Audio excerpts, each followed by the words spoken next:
than a decade into America's longest period of conflict, and the Air Force relies on its special operators to carry the fight. Combat is debilitating, but having operators with experience is a must in order to win.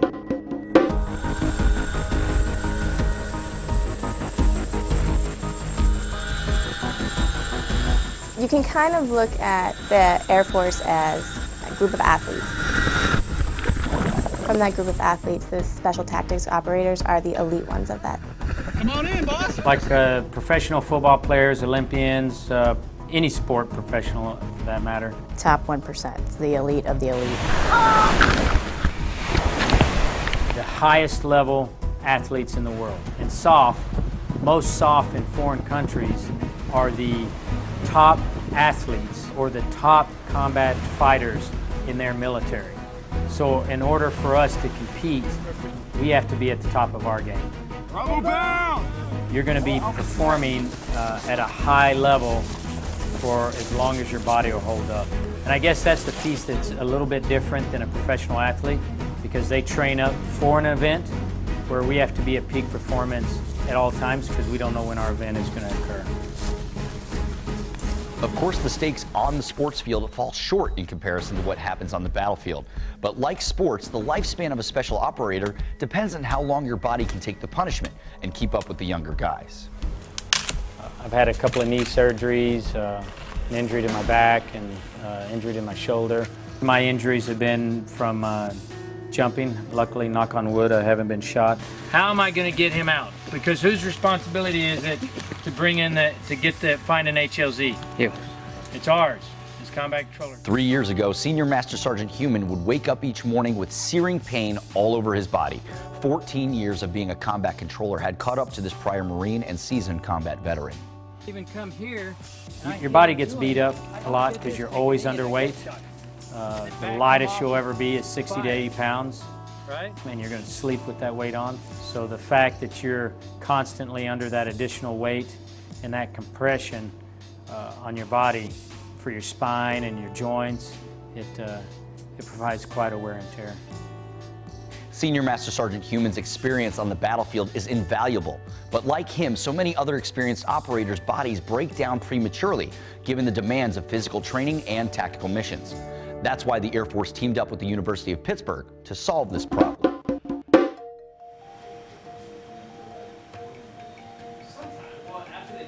The University of Pittsburgh studies currently elite athletes, and they were interested in taking that model and applying it to the military operations.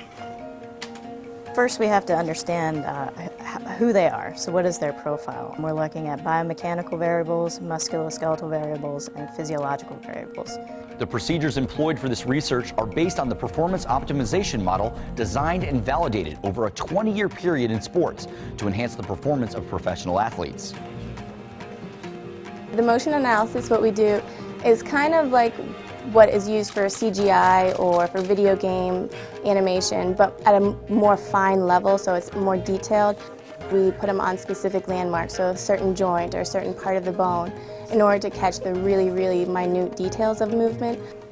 And then we analyze that as far as injury risk goes, maybe changing some mechanics of movement, getting better motion that will make the operator move better and have a less risk of injury. So initially when I was told about this project and initiative, I was kind of a naysayer. I don't want to go be some guinea pig or some test dummy for something. Well, there's definitely a buy-in factor. I think that when you can explain to the operator that the equipment that we have here is the best equipment for this type of testing. 2, 1, go! On my last TDY, I got to go to the Olympic training facility to see how they train the Olympians, and a lot of this same stuff is there. Also, there's the competition factor as well. You may have one guy on your team, you know, that gets a record, and you want to beat that guy. With that kind of perspective, looking at it, I don't view it as a test dummy anymore.